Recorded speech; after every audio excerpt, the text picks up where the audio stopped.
When I played the short demo for Whatever when it came out on Steam Next Fest earlier in 2022, I came away from it thinking, my God, this is going to make me rage, but wants it. And that's exactly how I feel about the full game now that I've been playing Whatever for quite a few hours, failing miserably, but generally enjoying myself as I wander through the game. You play as a cargo ship inspired by the Suez Canal events where it got stuck and caused a massive transportation haulage drama across the globe. In Whatever, it's taking a comedic turn of it, so you're going through a variety of different, really quite long and lengthy levels, trying to deliver cargo from one side to the other. The levels largely break up into two different types. One is just get to the end as quick as possible, beating the days or time limit as it translates, by avoiding as many obstacles as possible, stop getting stuck, and it's normally around precision and speed. Whereas there's another type of level where it's about your cargo being fragile, so you can't bump into anything. And there's constantly like hundreds of huts everywhere and really tight hairpins to try and drift your cargo ship round, and every touch hurts the cargo.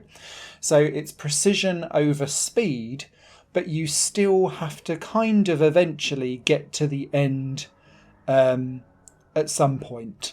So yeah, speed or precision, both are a nightmare. And it's because Whatever has this kind of forward motion, there's no grip on water.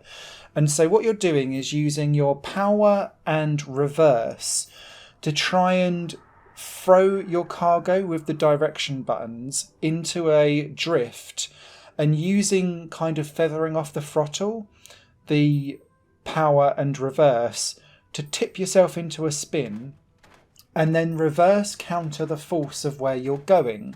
So you have to kind of throw yourself into the turn and then let go of everything and hope that you're going to drift turn in the right way to get round the corners. Then doing some like feathering of the throttle or a reverse to try and course correct. And then once you're going in the right direction, you kind of floor the boost forward. And there's a forward button as well to allow you to just go straight. And the two of those kind of combined can like get you out of a tight spot, almost like a cartoon character. You know how like Roadrunner would have its like legs just go before you kind of like go off somewhere. It reminds me a bit of that in a way, but it's with propellers on water. It is so tricky to get the hang of though. And so you kind of get to a hairpin and you're going, no, I'm going too fast. And then you'll kind of career off to the side.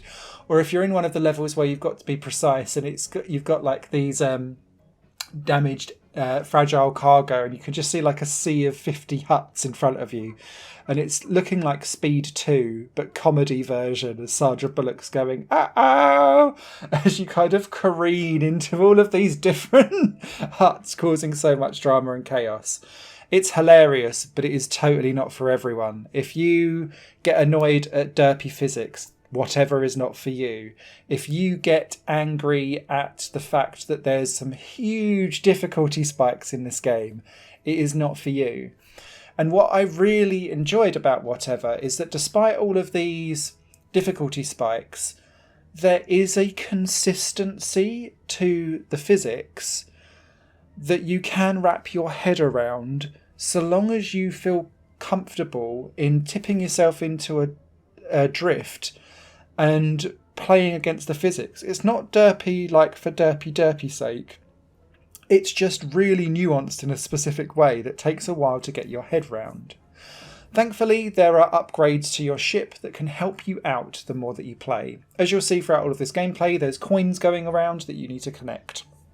As you collect those coins, you can go into the ship upgrades channel and upgrade the amount of boost that you've got, the top speed of your ship, the ability to turn during a jump. Oh yes, there are bounce pads and jumps in this game.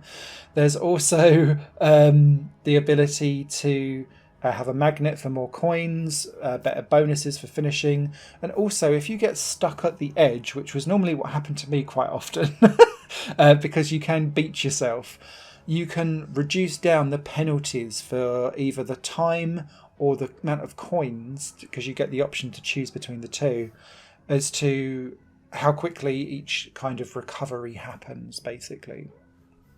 This game is crazy. I love it to bits. It's got stupid humour.